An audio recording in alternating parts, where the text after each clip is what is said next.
채권과 압류는 부실채권의 발생을 예방시킨다. 아주 중요하죠. 근데 저희가 보면 있잖아요. 그죠? 부실채권을 회수할 때, 채권 회수할 때, 부동산 쪽이 있지 않습니까? 사실 부동산은 보면 여러분 많이 해보셨어요? 부동산에 대해서 회수하는 건 그렇게 많지가 않아요. 왜 그런 거 아니? 그렇게 많지가 않거든요. 그래서 뭐 실무적으로 할 때 보면 이 채권, 즉, 상대방이 나한테 돈을 못 줘서 채무자지만 상대방도 받을 돈이 있다는 소리죠. 그걸 회수하는 게 보면 그런 게 상당히 많거든요. 빈도가. 근데 이건 보면 좀 복잡해요. 이 채권 쪽은 그래서 보면 난이도로 보면 뭐라 그럴까? 몸이 제일 그죠? 고달프고 그런 거 유체동산 쪽이고요. 부동산은 보면 어떻게 보면 제일 간단해요. 돈도 제일 잘 회수하기 쉽고요. 그다음에 제일 어렵고 돈 회수도 좀 되지만 또 제일 어렵고 난이도가 큰 건 채권 쪽이에요. 이게 채권 가압류로 끝나는 게 아니라 우리 부동산 가압 냈다고 돈 받는 건 아니잖아요. 그죠? 경매이 되잖아요. 유체동산 딱지 붙였다고 돈 받는 건 아니잖아요. 뒤에 나오겠지만 이제 압류 빨간 딱지 붙이고 경매이 되잖아요. 채권 쪽도 마찬가지예요. 가압류했다고 돈 받는 게 아니라 압류해야 되잖아요. 그죠? 이 단계가 필요한데 채권 쪽이 좀 더 복잡하더라고요. 그래서 보면은 자, 이런 경우죠. 우리 사례에서도 보면 있지 않습니까? 사례에서도 보면 자, 이 회사가 보면 욕실용품을 생산하는데 결국 2억 원이라는 돈을 받지 못한 경우죠. 그럼 받지 못하면 뭐 해야 되는 거죠? 그걸 받으려고 보면 이제 아침마다 얼마나 많은 회의를 해요. 그래서 회의를 하죠. 그러면 어디서 이걸 받을 것인가? 그래서 제가 좀 그렇게 생각해요. 처음에 우리가 거래할 때 있지 않습니까? 처음에 거래할 때 그건 명확히 해놓고 가셔야 돼요. 우리한테 담보 제공은 아니에요. 담보 제공하지 않았어도 부동산이 어디 있는지 그건 여러분이 알아보시고 거기에 대한 부동산 등기사항 전부증명서 그건 여러분이 갖고 계셔야 돼요. 두 번째, 이 기업이 내 거래선이 어디가 주요 매출처고 어디다 납품하고 어디다 공사하고 주거래은행이 어디고 있지 않습니까? 거래은행 최소한 그 정도는 확보하고 계셔야 돼요. 그 다음에가 이제 창고 물건 뭐 그런 거겠죠. 그죠? 이걸 알고 계셔야 된다는 소리죠. 자, 그래서 보면 그걸 알고 있다가 그 다음에 뭡니까? 이제 뭐 이제 가압류를 하는 거죠. 그죠? 가압류 신청을 하죠. 자, 이걸 한번 그림으로 한번 볼게요. 밑에 그림이 아주 자세하게 되어 있죠. 그죠? 자, 채권자가 나요. 그죠? 내가 채무자한테 1억을 받을 게 있는 거죠. 근데 이 사람이 주지 못하는 거죠. 그럼 이제 회의를 하는 거예요. 야, 이 사람이 돈 거래한 데가 어디냐? 보니까 이 사람이 제3채무자 여기다가 물건을 납품했다. 뭐 이런 생각이 든 거죠. 근데 이거는 뭐 추정이에요. 저희가 뭐 세무서 직원도 아니고 뭐 어디 가서 그죠? 세금 저거 있지 않습니까? 세금 확인원을 갖다가 본 것도 아니잖아요. 세금 계산을 본 것도 아니잖아요. 들어서 하는 거죠. 그러니까 혹시 잘못될 수도 있어요. 그죠? 잘못될 수도 있어요고요. 그죠? 이게 은행인데 은행 잘못 선택할 수 있는 거죠. 자, 그러다 이걸 보고서 이거라고 생각하는 거죠. 믿음이 커야 되는 거죠. 믿음이. 그죠? 믿음이 커야 되는 거죠. 이걸 생각하고 법원에다 마찬가지로 이제 가압류 신청을 해야 하죠. 어느 법원? 채무자 주소지를 관할하는 법원. 그러니까 보면 나는 서울, 채무자는 부산, 제3채무자는 광주 이렇게 될 수가 있지 않습니까? 그럴 수도 있잖아요. 그죠? 다 서울이 아닐 수도 있잖아요. 같은 지역이. 그러니까 채무자 주소지를 관할하는 법원이 있지 않습니까? 이게 보면 부산지방법원이겠죠? 부산지방법원에다가 뭡니까? 또 동부지원이 있고 부산지방법원 두 개 있더라고요. 거기 관할에 맞춰서 우리가 보면 신청서 쓰는 거죠. 쓰고 거기다가 이제 보면 그 첨부 서류가 있잖아요.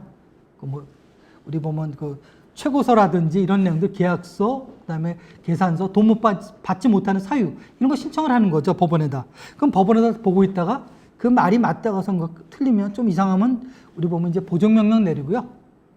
맞다고 생각하면 이제 담보증명령 나와요. 그럼 담보 제공하면 법원에서 알아서 채권자는 나와 우리 그림 보세요. 그죠? 제3채무자 있죠? 동시에 보내줘요. 이것도 뭐 기간이 뭐 2주 정도 길지는 않더라고요. 보내줘. 그러면 시점이 뭐냐? 효력 시점이 제3채무자가 받았을 때 딱 받잖아요. 그러면 채무자는 안 주냐? 채무자는 안 줘요. 바로 안 주고요. 제3채무자한테 송달되면 그 기록이 우리 여러분 등기 같은 경우도 우체부가 이렇게 사인 받아가지 않습니까? 그 기록이 우체부로 보내고요. 우체국에서 법원으로 보내요. 법원에서 뭡니까? 한 템포 늦게 채무자한테 보내는 거죠. 그러니까 이렇게 보면 돼요. 채무자가 받든 안 받든 상관은 없어요. 즉, 할 때 우리가 채무자 주소지에 관계되는 뭐 법인 주소, 개인이면 개인 주민등록 초본, 그런 걸 떠서 보냈을 거 아니겠습니까? 그죠? 단지 여기 제3채무자는 확실히 받아야 되는 거죠, 주소에서. 받았으니까 결과가 같을 거고요. 제3채무자 보냈는데 이 사람이 못 받았다? 상관은 없어요. 상관은 없어요. 그죠? 딱 결정은 일단 된 거죠. 그러면 어떻게 해요? 제3채무자는? 채무자한테 돈 주면 안 돼, 1억 원. 만약에 1억을 줘버리지 않습니까? 자기 친하다고? 줄 수도 있겠죠. 그럼 어떤 문제 생기냐? 채권자인 내가 제3채무자에 바로 돈 달릴 수는 없어요. 왜? 나하고는 아직 당사자가 안 맞아요. 격이 안 맞아요. 내 격에 뭡니까? 끌어올리려면 어떻게 끌어올려야 되나? 내 채무자 있죠? 채무자를 상대로 민사소송해야 돼요. 우리는 가압류할 때 반드시 필요한 게 뭔지 집행권한이에요. 그래서 우리가 한쪽에서는 뭡니까? 부동산도 마찬가지예요. 유체동산도 마찬가지고요. 채권도 마찬가지고요. 가압류 신청하면서 있잖아요. 신청하면서 법원에다가 뭡니까? 채무자를 상대로 해서 민사소송을 제기해요. 물품대금 청구소송, 대여금 청구소송. 이거는 물품대금이겠죠. 그죠? 청구소송을 하죠. 소송은 길게는 5, 6개월 걸릴 수도 있지 않습니까? 지급명령은 빨리 끝난다고 그러지만 그래도 한 2달 걸리죠. 지급명령 2주 받은 날부터 2주 이것저것 하면. 그래서 그 받는 시점이 가압류보다 뒤죠. 그럼 그걸 가지고서 채무자 돈 달라고 그러는 거, 제3채무자 때 이렇게 가는 거죠. 그게 이제 뒤에 가는 거고요. 가압류는 거기까지는 아니고요. 일단 송달만 딱 시키면 되는 거죠. 그러면 이 사람은 채무자한테 주면 안 되는 거죠. 만약에 줬다 그러면 나중에 뭐예요? 둘이 나중에 재판해요. 나하고 제3채무 둘이 재판해요. 그 뒤에 나오는 얘기가 강제집행에서 채권 압류 및 추심명령, 전부명령 그게 그거거든요. 그게 강제집행이에요, 그게.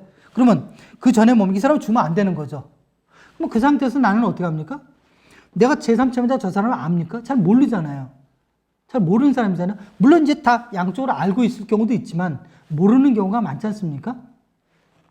그러면 그죠? 이 사람을 만나러 와야죠. 미리 전화를 한번 드리죠. 제가 채권자인데 언제 한번 찾아가겠습니다. 그럼 오라고 만나서 얘기하죠. 저희가 이렇게 했는데 이 사람한테 받을 돈이 있는데 저희한테 채무 변제가 안 돼서 선생님이 내 채무자한테 조율될 돈에서 저희가 채권 가압류를 했습니다. 이렇게 얘기를 하죠. 그럼 이 사람이 제3채무자가 나한테 무슨 얘기를 해요? 무슨 얘기를 한다고? 채권 양도할 때처럼 난 이 사람한테 줄 돈이 없습니다.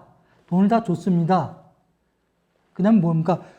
주긴 조율되는데 이 사람이 나한테 어떤 공사를 해줬다는 건데 반대급 뭘 해줬는데 물건을 내가 납품받았는데 뭐뭐가 문제됐습니다. 또 얘기도 할 거고요. 1억 원이 아니고 2천만 원입니다. 그런 얘기를 하겠죠. 그죠? 그런 얘기를 잘 들어보고 관계된 서류를 받아와서 얘기를 해야죠. 아 그러면 저 윗분들은 잘 모르시는데 제가 가서 잘 납득을 시켜서 이게 없다는 걸 말하고 저희가 그죠? 채권 가압류 취하를 하도록 하겠습니다. 무슨 얘기를 해야겠죠. 들고 들어와서 이제 내부 보고를 하는 거죠, 여러분이. 여러분이 보고를 하면 이제 무슨 얘기를 할 거 아니겠습니까? 이게 그죠? 이게 맞는지 틀리는지. 이 사람이 말이 맞다고 생각하면 뭐 하셔야 돼요? 채권 가압류 그죠? 취소해야죠. 왜? 취하고 뭡니까? 현금 들어간 거 있으면 받아내야죠. 이게 보면 이 채권 가압류 있지 않습니까? 보면 이게 보면 그 보증보험 다 안 받아주고요. 일부 현금 내라고 그러더라고요. 이혼화가 돼 있으니까 현금 받아내야 되는 거죠. 그리고 취하시키는 게 맞는 거죠. 어차피 재판하면 질 건데. 근데 잘 들어봤는데 보니까 이게 아닐 수가 있잖아요. 그죠? 이 사람 말이 납득이 안 될 수가 있잖아요. 그거는 보면 우리 보면 이제 제 3편에 나오죠. 어떻게 된다고요? 돈을 어디서 받아야 돼요? 근데 가압 채무자 이 사람 돈이 없어요. 판결만 받아요. 판결만 받았다고 돈이 있는 건 아니지 않습니까? 그럼 어떻게 해요? 제3채무자 때 받아야 되지 않습니까? 나중에 재판 들어가는 거죠. 그래서 이제 보면 채권으로 돈 받기가 까다롭고 어렵고 절차가 프로세스가 많은 거죠.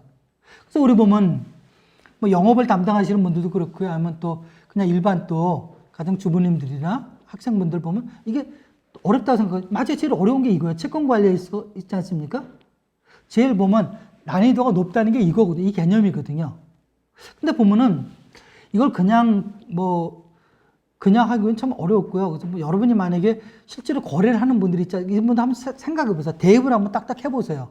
그러면 아마 프로세스가 좀 쉬울 것 같고요. 한두 번 정도 하다 보면 이해하기 굉장히 쉬워요. 또 여러분이 나중에 보면 제3채무자로 해서 채권 가압류 받은 적도 있으시죠. 그죠? 그래서 이렇게 막아놓는 거예요. 그럼 제일 좋은 가압류가 뭐냐? 이게 제일 좋아요. 여러분 제3채무자를 할 때 채무자의 그죠? 이 채무자가 받을 거래선이 제3채무자가 여러 군데 있지 않습니까? 그럼 어디로 하는 게 제일 좋을 것 같아요? 많아요. 그럼 그 많은 걸 다 그냥 채권 가압류 하면 되지만 돈도 들고 잘 안 받아주거든요. 전 이게 좋을 것 같아요. 이게 뭐 해야 돼요? 나중에 소송도 해야 되고 뭐도 해야 되고 막 복잡하잖아요. 그죠? 다툼도 있고. 그거보다는 제3채무자하고 채무자의 관계에 있어서 제3채무자가 채무자의 그죠? 어떤 영향력을 행사할 수 있는 거래선일 수 있죠. 어떻게 봐야 되나 그거 원청 하청? 그러니까 원청이 제3채무자 이렇게 봐야 되나? 그러면 이런 경우 있지 않습니까? 이런 데다가 가압류를 해버리면 어떻게 될까요? 그럼 이쪽에서 그 소리 하죠. 이 가압류가 대체 뭔데 이런 걸 들어오게 하냐? 이 사람은 뭡니까? 나보다는 원청하고 거래를 해야 되죠. 그래서 가압류를 푸는 경우도 있죠. 있죠. 그죠? 안 풀면 할 수 없는 거고요. 그죠? 그래서 보면 좀 그런 것 같아요. 이번 시간에 있지 않습니까? 이제 저희가 이제 채권 가압류에 대해서 알아봤고요. 이 채권 가압류는 저희가 채권을 회수하는 데 있어서 굉장히 중요한 조치다 이렇게 생각하고요. 가압류는 그죠? 가압류는 보면 내가 신청서를 작성하고 그걸 가지고 법원에서 그죠? 받아주고 그다음에 송달하는 거다. 단 제3채무자는 반드시 받지만 내 거래소는 받지 못해도 유효하다. 동시에 송달하는 건 아니다. 이렇게 말씀을 드렸고요. 이 다음 단계로는 우리가 보면 강제 집행에서 채권 압류나 추심이다. 아니면 추심 전부 이런 내용이 나오는데 좀 어렵다. 어려워도 뭡니까? 이런 내용이 있다는 거 개념만 알아도 여러분 굉장히 그죠? 여러분 수준이 높아졌다는 걸 알 수 있을 겁니다. 네, 여기까지.